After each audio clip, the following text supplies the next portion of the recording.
and welcome. I'm Michelle Marchant Johnson with Love Life Coaching, and I'm super excited today because I have with me a lovely guest, and that is the talented Valerie Greene. Welcome, Valerie. Hi, Michelle. It's so fun to be here. I love speaking about this topic. Oh, I'm super excited about what we're going to be talking about today. Valerie is going to be sharing how to share your feelings with a man in a way that draws him closer. So super hot, juicy topic. And before we jump in, I want to just share just a little tiny bit about Valerie. Valerie is a love and relationship coach, and she teaches women how to inspire their man to a level of deeper love, intimacy, connection, and commitment so that you can have that win-win scenario of having your man really be there for you to help you to meet your needs and be most fulfilled and satisfied in love. Don't you love that? Doesn't that sound good? Mhm.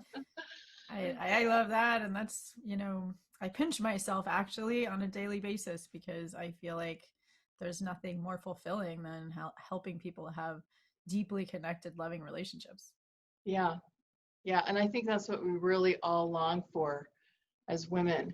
So I think this is such a great topic, Valerie, because I feel like, when we do know and understand some of the things you're going to share with us today, it can really transform what is possible in the context of a relationship and interaction between a man and a woman, and in a really positive and fun and exciting way. So let's start though. Let's start as kind of a gateway into this topic by having you tell us a little bit about some of the common mistakes that women make. Yeah, so the mindset shift that I really like to share around sharing your feelings is that it's not the feelings themselves that men don't like to hear. In fact, feelings are a primary component of feminine energy that men, that's just mesmerizing. And I'll go into that in a bit. But what pushes a man away is both the context and the way that we share our feelings, and which is the context and the intention and the way we share our feelings that pushes a man away. So of course I'll explain all about what that means. And so the first mistake that I see women make, and it's a very, very common mistake. In fact, I still make this mistake from time to time, which is kind of like the only thing that my partner and I ever fight about anymore, because I feel like we've solved a lot of our issues. But when I share my feelings in a way that is making him wrong, which is the intention that I'm going to talk about, it's really important to have a positive intention for sharing your feelings. And so, like, let's say, he keeps on showing up late because he's busy with what he's doing. And if my intention is to make him wrong because he's not being a good boyfriend, and a good boyfriend is supposed to show up on time, then you can just tell the context is I'm right and you're wrong. It doesn't even matter then that I use the formula that I'm going to share my feelings. I might say all the right words. Hey, I feel, disappointed or confused because it's important that we both make enough time for each other, et cetera, et cetera. But if my intention is to make him wrong, he's going to feel it. And I want to go in a little bit into why this is so destructive with men, because as women, we usually have a different filter that we're looking through. Men have they're usually, and masculine men usually have a filter of, am I succeeding or am I failing? That's just the filter they're looking through. And obviously women don't want to fail either. Obviously we have more commonalities than we do differences, but the filter we're usually looking at things through is, am I loved or am I not loved? Right? I don't know if you'd agree with that. Mm-hmm. Yeah. Yeah, so and it's just the way that our, testosterone and estrogen affect the brain differently. Obviously, men want love as well, but they're usually looking at it as like through this filter of, am I succeeding or am I failing? So if we share something with the internal attitude that I'm right and he's wrong, then it's going to push him away, because he's going to feel like I'm failing and I can't do anything to make her happy. Nothing I do is good enough. And I'm just going to put my attention on other things like work, or rooting for the winning sports team, where I feel like I'm succeeding, right? And so it's important then to make this internal shift. And I know it's not easy, but the way that I like to liken a metaphor to this is, I don't know if you've heard the story of the three blind men and the elephant. Have you heard Yes, that I one? think so. Hmm. They're all feeling different parts of the elephant. And so they Yeah, have a totally exactly. different perception of what the elephant would look like. Yeah, I know it's kind of a silly example, but I like this one where three blind men want to know what an elephant looks like. And so one of them's touching the trunk, and another's touching the leg, and another's touching the tail. And the one on the trunk says, "Oh, an elephant is like a hose." And the one on the leg is like, "You're wrong. An elephant is like a tree trunk." And the one on the tail is like, "You're both wrong. The elephant's like a broom." And the question is, who's right? And I mean, there's two answers to that. You could say they're all wrong because they're not seeing the whole elephant, which is the big picture. And you can say that each of them is right from their unique point of view.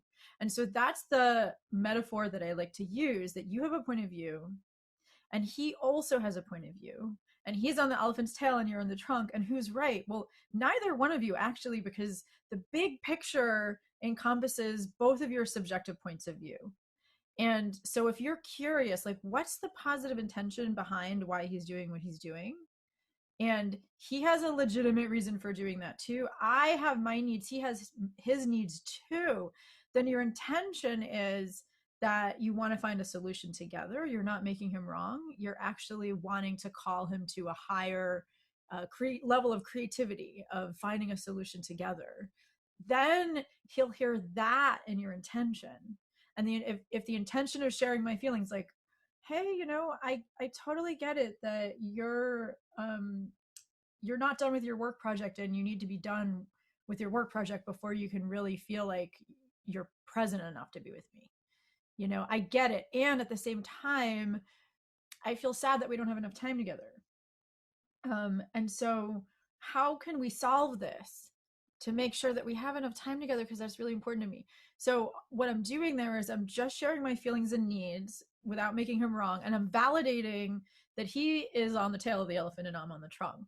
I'm not making him wrong. And so when a man feels like your intention is that both of you are right from your unique points of view, and at the same time there's a problem that you want solved, then he'll feel like he wants to be your hero and solve the problem.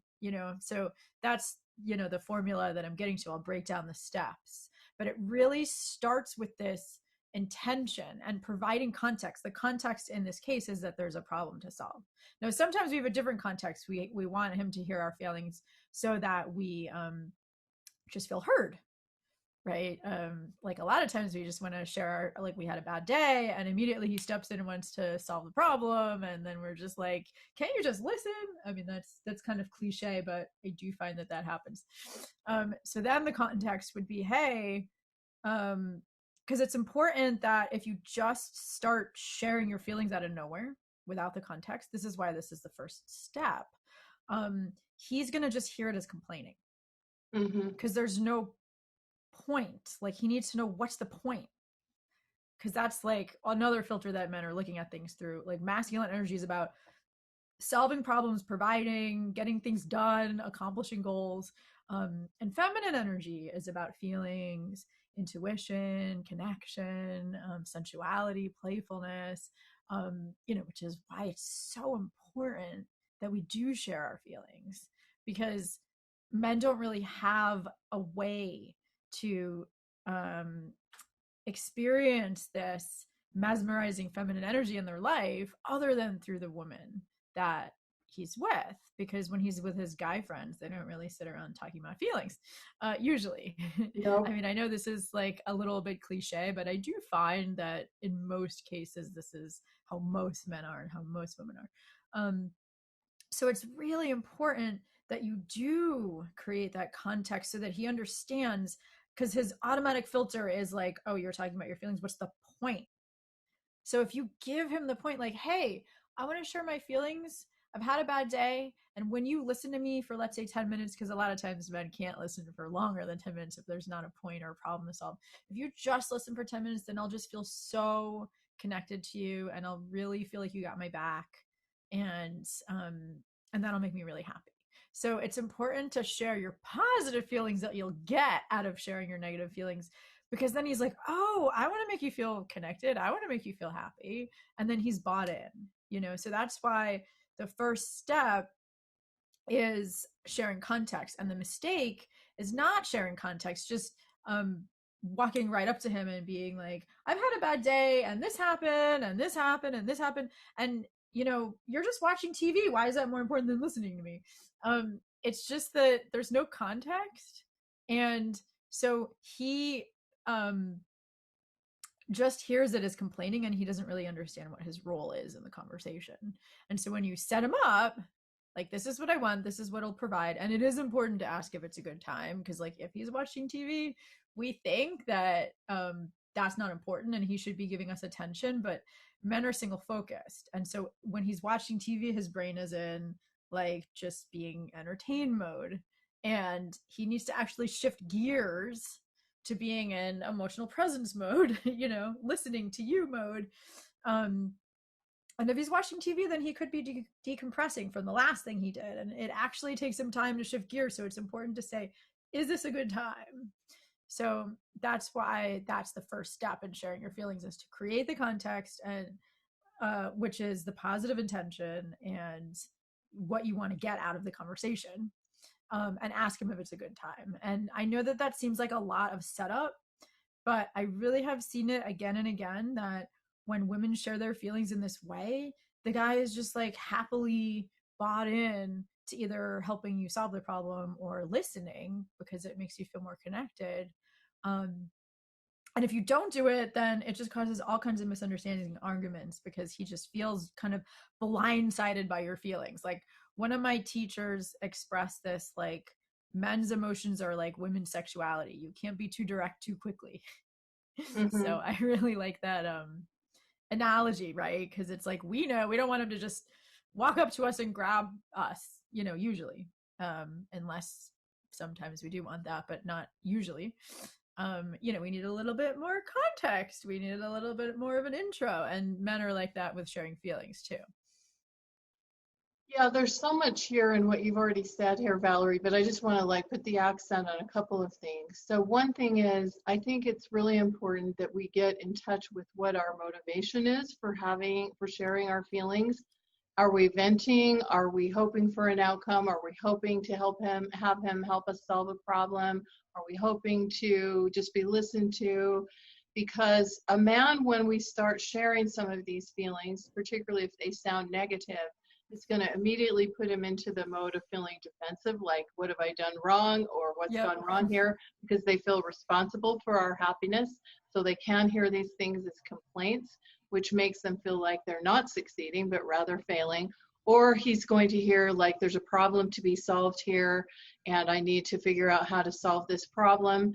And so if we know where we're coming from and can share that, we can be a lot more successful and in letting a man know what we're wanting in terms of what kind of support, whether it's just listening, like you said, I've had a bad day, I need you to listen to me for 10 minutes so I can just get this off my chest, and I just need to get it out, and then I'll feel so much better. Or whether there actually is something that you want him to partner with you on to co-create.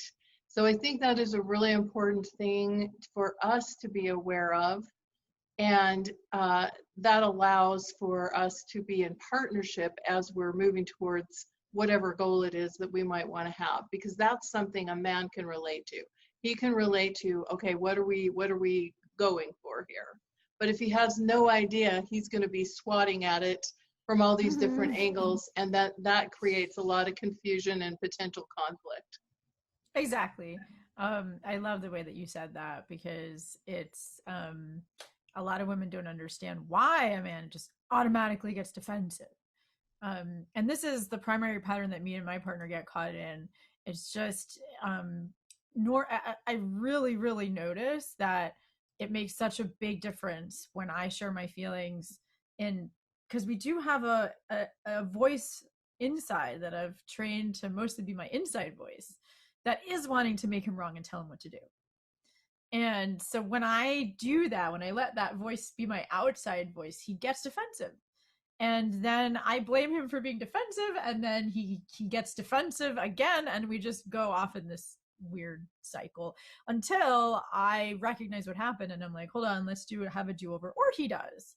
I don't want to say it's just me. I mean, he is thankfully very willing to work with me, and sometimes when I'm making him wrong, he's able to just say, what are you feeling? And actually bring it to a deeper level. And then we're actually collaborating and coming up with solutions and creating things together. And it's just so inspiring. I mean, I feel like not that many people can say we haven't left our apartment for 4 months right now in the pandemic. And like, we just feel so happy together and so happy to be stuck together.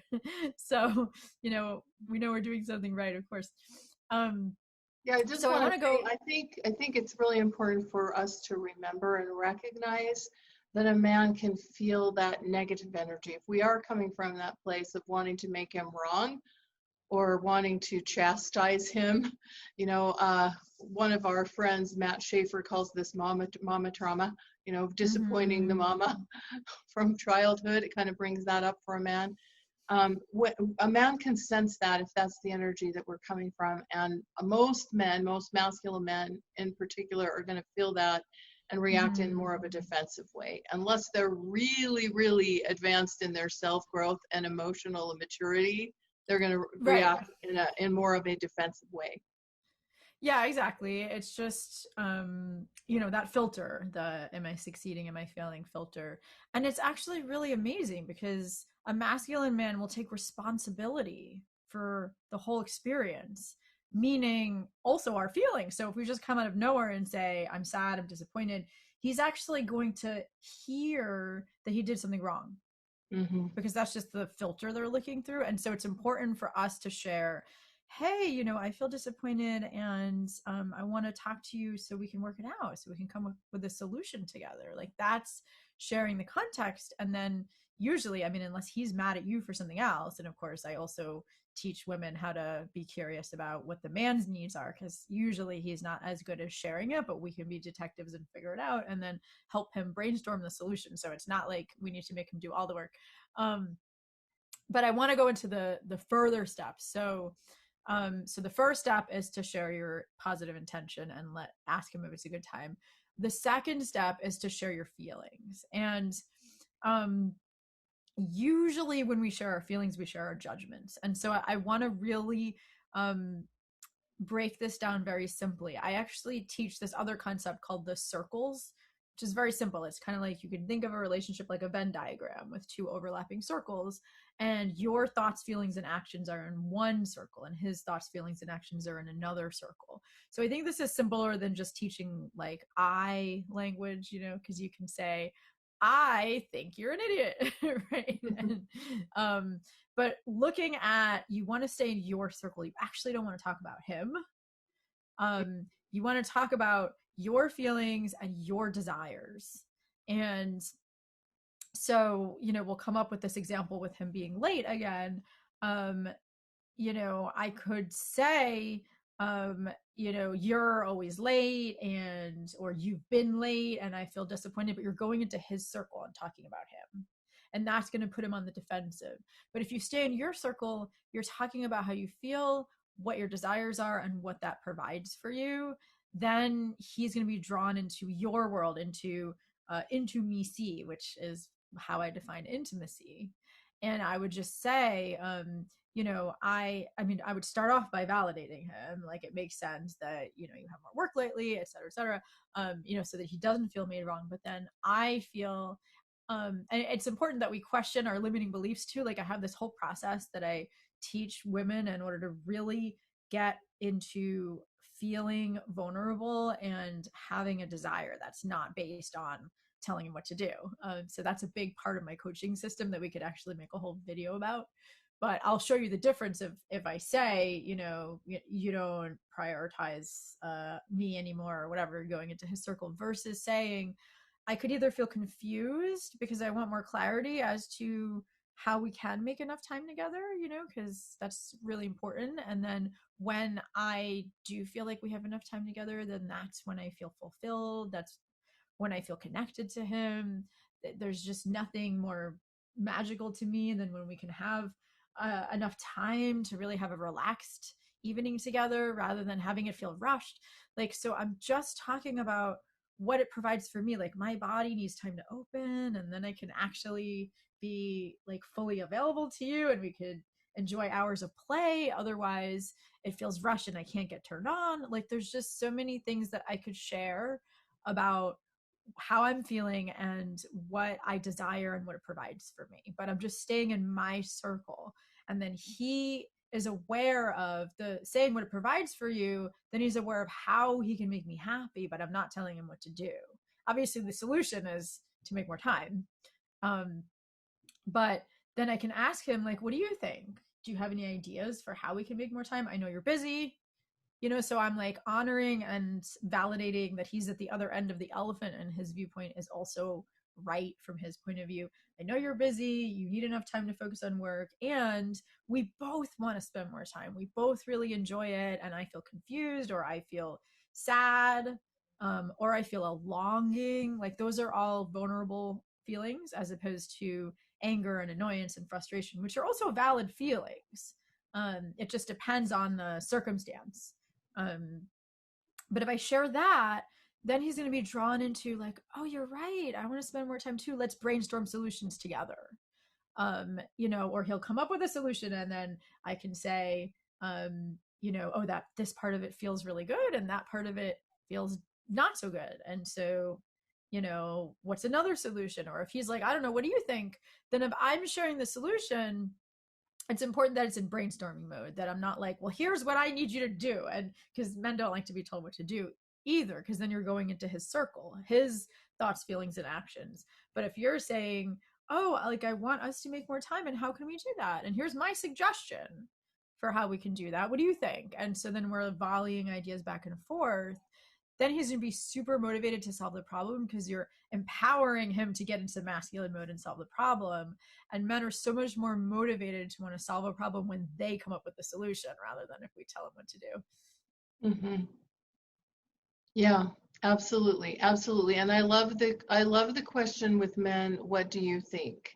Because I think that's easier for a man to tap into what he thinks about something than what he feels about something. Like, a Yes. lot of times for them, it has to start in the brain, and then they can sometimes get to that place of feeling. For us, we often start in the feeling part, and then Right. that also helps us to think through things. So we're kind of, I mean, this is not always 100% the case, but we're often operating from like a different sphere initially. Right, exactly. I do think that it's a generalization, but I have found that to be true in most cases, that um, when a woman asks a man how he feels, usually that's just not as readily available for him. And so Hmm. then he feels stupid because he doesn't have the word on the top of his tongue, and he doesn't like feeling stupid or incompetent. So then he kind of shuts down rather than just asking what he thinks. Like, he's usually really aware of what he thinks. And because he's listening, if you've set up the context that you want him to solve the problem, he's listening through the filter of what's the problem to solve, and he probably has ideas. Hmm. you know Hmm. um so it's just that's basically step 4, is to ask him, what do you think, how can we solve this together? Or if he seems like he is feeling something challenging, then you could ask, what's going on for you, as opposed to what are you feeling, because that's a very open-ended question that then he will feel permission to just share whatever's on his mind or in his heart. And the advanced level, then, of course, if he doesn't want to solve the problem, if he's mad at you for something, then it's about listening to his feelings and desires, still coming from this attitude that um, desires don't conflict, but the strategies do. So that's basically how to collaborate, is like, let's say you want connection and he wants space. Obviously, those things can't happen at the same time, but they can happen at different times in the same day, And so it's about recognizing, like, I can have connection, he can have space. How can we have both? So listening to it and kind of having both. And I know this seems like a lot of work, but I do want to say that when you are able to come from this internal attitude shift of win-win, and then sharing the context and empowering him to solve the problem, that he's usually willing to do more work too. You know, what Mhm. we're doing is we're basically empowering him to do the work. I like to look at it as the woman's the at least if you want to be a feminine woman. I mean, you know, I'm not for strict gender roles, but I find most of my female clients want to be the feminine partner, and they want a man to be masculine and solve the problem. And so then the way I look at it is that the woman's the emotional leader and the man's the logistical leader, so that when you're really sharing your feelings in this inspiring way, then he'll be inspired to move mountains, you know? And so that's what makes it worth it. Absolutely. Absolutely. And I know you touched on this, but I just want to put the accent point on this. I think it's really important when we're having these kinds of conversations to ask open-ended questions. Mm-hmm. Because, you know, for example, this is just a silly example, but if you say to a man, "How was your day?" he's going to say it was fine or it was good or whatever. Mm-hmm. But if you say to him something like, "What happened in your day today?" you're more likely to get a few details. So the way we ask these questions can really invite more of a response from a man, where we get a little bit more. We're not likely to feel really connected if he just says, "Oh, it was fine." Right. But if we say, "What happened in your day?" or "What was the most interesting thing that happened in your day today?" or "What's going on Mm-hmm. with you?" They're more likely to give us a little bit more, so that we Yeah, can just exactly. connect in a general sense, even if we're not in the middle of trying to solve a problem or get a result. Definitely. Yeah. Or asking what was your favorite part of the day? Or what's something that happened to you today that you're happy about, or what are you most proud of today? Or what was your biggest accomplishment? You know, just kind of those what questions really help him to think and then answer. And then there's a way of sharing our feelings if he's not doing that too. You know, something like, hey, I just asked you how your day was and you said fine. And that's okay. It's just that I would feel so much more connected to you if you shared a little bit more detail. What do you think? You know, so then you're just sharing how you want to feel, what it provides for you, and then he knows why, because men need to know what they're providing. You know, they don't do things just to do them. It's actually, you know, more efficient to share less, and a lot of men value efficiency, so they need to know Yes. why it's so important to you, what that provides for you. And that's the beauty of sharing your feelings, because like I said, feelings are mesmerizing for a man. And that's why it's actually really important. Step one in the process, I have a 5-step process, and I mean, I'm happy to summarize it again here for you, but I have it written Yes. out in my e-guide called Manifest Lasting Love.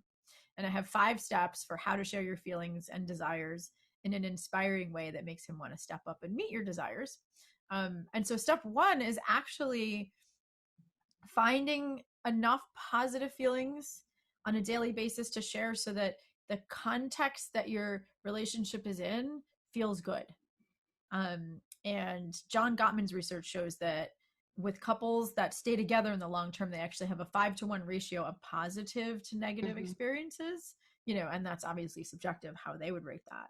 But that you need to actually share 5 times as many positive feelings as challenging feelings in order to keep it feeling good. So that step one is like making sure you're sharing enough positive feelings, appreciating him, so that the context is that he's succeeding, right? Yes. And then he's going to be, because he's taking responsibility for everything, so if he's a masculine man, and so then the context is he's succeeding, then he's more likely to hear your challenging feelings within that context, and he's less likely to be on the defensive. So that step one is like finding things to appreciate him about on a daily basis and share your positive feelings. Step two is to create that intention in that context and ask him if it's a good time. So that's basically setting up the conversation. So the intention is that you want to solve a problem together, or that you want to be heard, you know, and you're making him right, you know, for his point of view, and you want him to hear yours. Ask him if it's a good time, so make sure that, you know, he has your full attention. So that's step two, is basically creating that context and that intention. And then step number three is to really, and this takes work. Like I said, you might want to like journal while you're waiting for him to have the time, to translate that inner voice into just feelings and desires, as if, you know, staying in your circle, not going into his circle, not talking about what he should be doing or what he's doing wrong, but really just talking about your feelings and desires, like I shared earlier. And then step number 4 is asking what he thinks, or, what's going on for him, or, any of those open-ended questions that we mentioned. And then step number 5 is that when the conversation's over and the problem is solved or you feel heard, to really take time to show your positive feelings about that. So, and to appreciate him about that, because that's, the more you do that over time, the more you do show your positive feelings and appreciate him for solving the problem, or for, providing you with whatever it is that he just provided you with, the more it's going to train him in a positive way, that when he listens to your feelings, that something good happens, and that way it'll have a positive effect over time, so that now, I'm just kind of sharing my positive feelings all day long, and, my partner loves listening to it. And then if I have a challenging feeling, like, oh no, I feel sad, I feel confused, now I don't have to share as much context, because he's already used to that. When I share my feelings, that's the default context I'm coming from, that I either want to be heard or have him solve the problem, and he jumps in and wants to help. So it is less work over time. Human beings are creatures of habit, and if you create this habitual association in his mind that hearing your feelings, even if they're challenging, always leads to something good, then you'll have to do this work less over time, so it's worth it. But if you're in a relationship, either if you're single and dating, using this process of sharing your positive feelings and asking for what you want in this feelings and desires way, rather than telling him what to do or making him wrong, will make you stand out from other women and make him want to just choose you and sweep you off your feet before another man does. I've seen that happen over and over. And if you're married and he's not pulling his own weight, like, I've worked with tons of women who said that their husband wouldn't lift a finger around the house, and he was lazy and, incompetent. And she starts sharing her feelings in this way, and then, she'll see him magically start doing more and helping out more and wanting to spend more time with her and take her out on dates again, even if they're married. And, like, I got a text from a client recently saying something like, he's texting me, telling me he misses me and he can't wait to see me later. And, I'm wondering if this is the same man that I was with 2 months ago, So this stuff really does work wonders. I mean, I'm imagining you teach similar things, and, that you've seen similar results.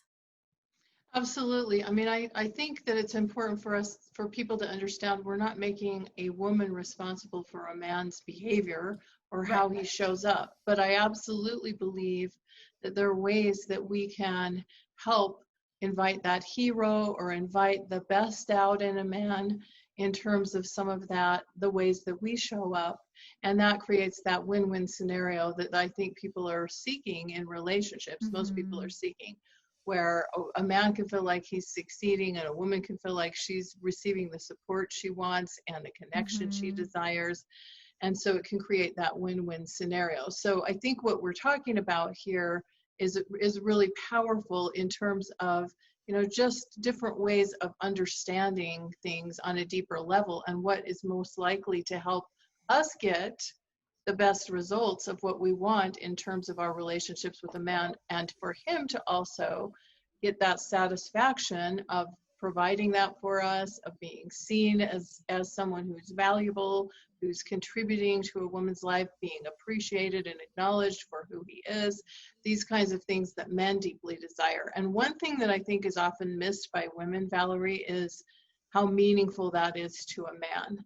I Yeah. mean, in the same way as we want love, they want respect. They want to be Yep. acknowledged, and they want to be appreciated, and they want to feel like what they bring to the table makes a difference in the life of their woman. And so Yeah. when we are able to show up this way, and we're able to invite some of those heroic qualities or those masculine qualities in a man, then it tends to work really well on both sides of the equation. And so, like you said earlier, some of this might feel like it's work, but in reality, I think it actually makes things go so much more smoothly, and it's much more likely to lead to conflict or pain or misunderstandings that tear a relationship apart or have a relationship become very conflict habituated.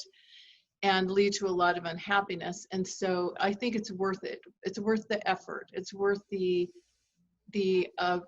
understanding this on a deeper level and experimenting with these things in a way that I think can bring greater happiness and satisfaction in a relationship on both sides of the equation. Exactly.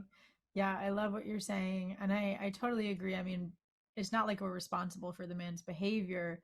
Um, it's just that it's important to recognize that men want to make women happy. It's just this beautiful, I mean, I have so much respect for the masculine desire to just, I mean, accomplishing everything and making all the money in the world isn't worth it unless a man has a woman to make him happy. For most men, I mean, a woman to make him happy that he can make happy, you know, Mhm. that positive feedback loop. If he doesn't have a woman to share it with that he can make happy, that you can share that happiness together, then usually it's not worth it for him. That's how most men think anyway. I mean, obviously there's men out there that are lone wolves, as are women. But if, you know, if a man wants a relationship with you, it's because he just lives in such a more magical, beautiful universe when you're happy, you know, Absolutely. and that there's nothing that's more blissful than a man and woman being happy together and sharing the fruits of their labor together, and enjoying life together. And obviously, relationships are also about making a difference in the world together. I want to highlight that too. It's not just about meeting your needs, it's about what are you creating together that's more powerful than either one of you could on your own. And that's another reason to share your feelings. You know, that, you know, if especially during this time, you know, we're recording this during the pandemic. If you're sharing your feelings together about what's happening, even if they're challenging feelings, and then you're talking about your positive vision of what you want to create together out of it, and I know that that's not easy. And obviously, you know, I think there's some decisions that take 5 minutes, some decisions that take 5 days, some decisions that take 5 weeks, some decisions that take 5 years. I mean, it's the solutions are not easy, but it's sharing your feelings that invites him into feeling what it is that you desire in the world and then what you can create together. So, I mean, that's, you know, where I want to um take the conversation too, because it's relationships, in my opinion, are not just about meeting each other's needs. It's about what are you creating in the world Absolutely. together. Absolutely. And I think that's a really important point because I think there's a lot of women out there, and I'm sure you've spoken to them too, Valerie, who have this fear of like being swallowed up into a relationship or losing their identity or freedom or autonomy or that sort of thing. But my experience is if you're with the right person, together you can create something that much more expansive and that much more beautiful. I know I wouldn't have even started my business 10 years ago if I hadn't have had the support of my husband and his belief in me and his willingness to believe in my dream. And, you know, that has, you know, his support, his encouragement, his believing in me, even during the times that I doubted myself, are what has made that possible for me. So for me, being married to my husband, because he's the right man for me, has expanded what is possible for me. And so my world hasn't retracted or collapsed. I haven't lost freedom. I've gained freedom. And yes, you can create together something with the right person. You can create something even more expansive than the two individuals may have been able to do alone. So I think that's a really good Mm, point. And I think it also addresses or at least touches on a fear that comes up commonly for a lot of very strong independent women.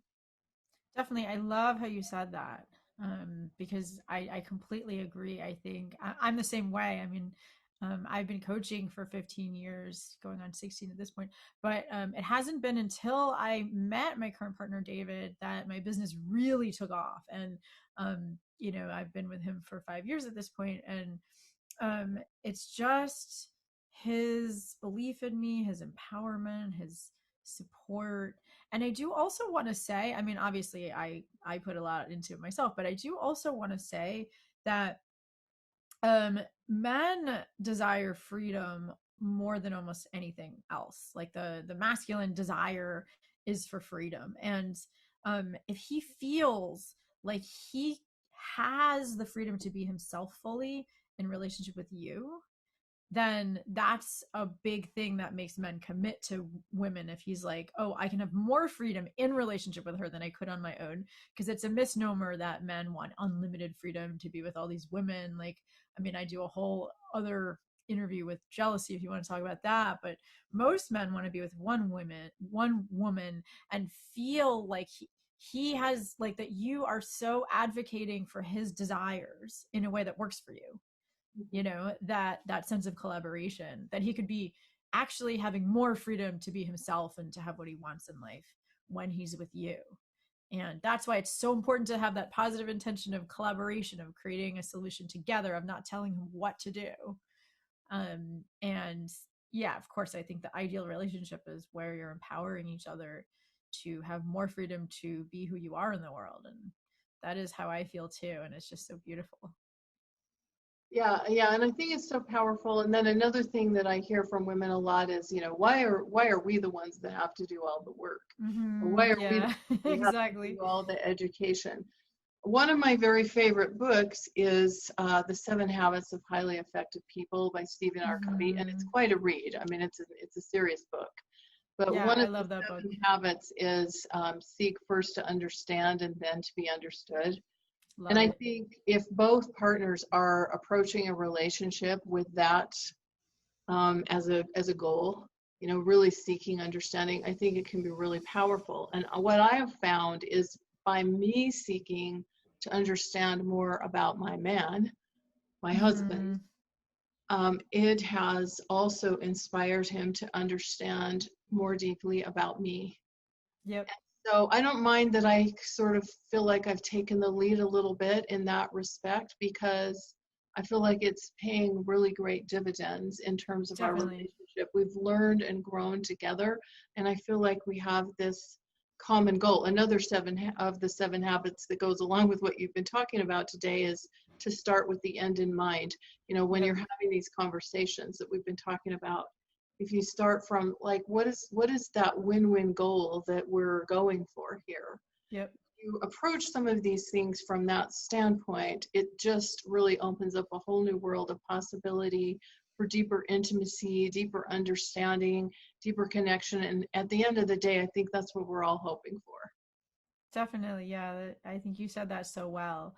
I love that book too. And I think that, you know, every, I like to say that, the way you do one thing is the way you do everything. So if you're doing this in your relationship with your man, it also helps to do it in life. Like, what's the intention that I want to get out of this meeting today with, it doesn't necessarily have to be a woman or man.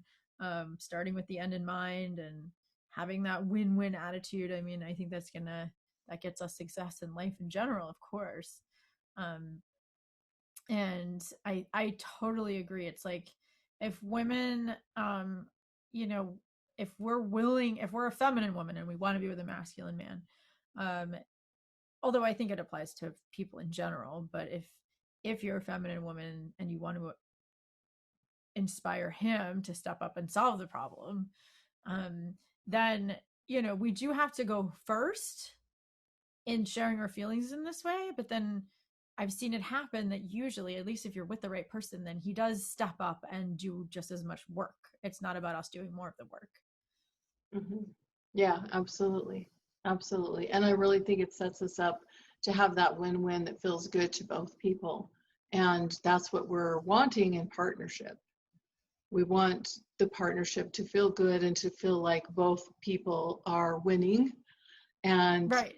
getting needs met. And like you talked about, also co-creating Yeah. something beautiful, expansive, loving, safe together.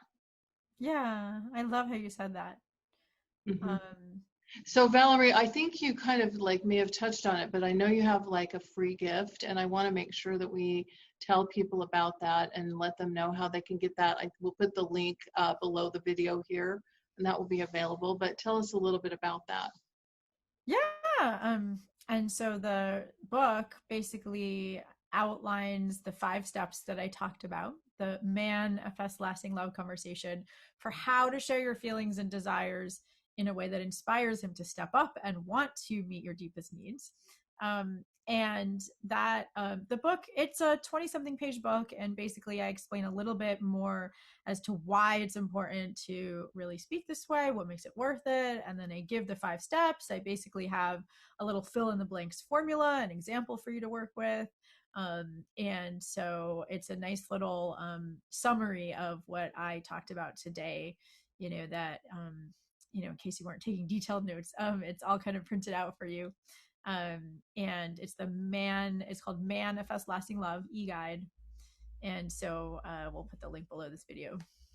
Yeah, thank you so much. That's going to be great to have some of the key points here summarized in a way that can be really valuable for women. And I would like to invite along with you, Valerie, everyone to get that, and also to experiment with some of these things that we've been talking about today, because I do believe they have the ability to transform what is possible in a relationship and really, really create that kind of partnership, help create that kind of partnership that you most deeply desire. So I really thank you for sharing that, and thank you so much for sharing so generously with your wisdom as well. Yeah, it's a pleasure. I always love this topic, and I've loved talking to you. And I agree. I encourage people to experiment and post questions in the comments below. Let us know if there's anything else that you want us to make a video about, because there's tons of tie-ins to this topic. Like I said, I could do a whole interview about how to translate that critical voice in your head into deeper feelings and needs. There's so many deeper topics we can talk about. Yeah, that sounds great. Well, thank you so much, Valerie, and thank you everyone for watching. Yes, please leave your comments and questions below. Make sure you click on the link below to get the guide and Valerie's book. And we're so grateful to have you here, and we're sending you lots of love and blessings and lots of wishes for delicious, satisfying love. Yay! I'll second that. Yeah. Take care and bye for now.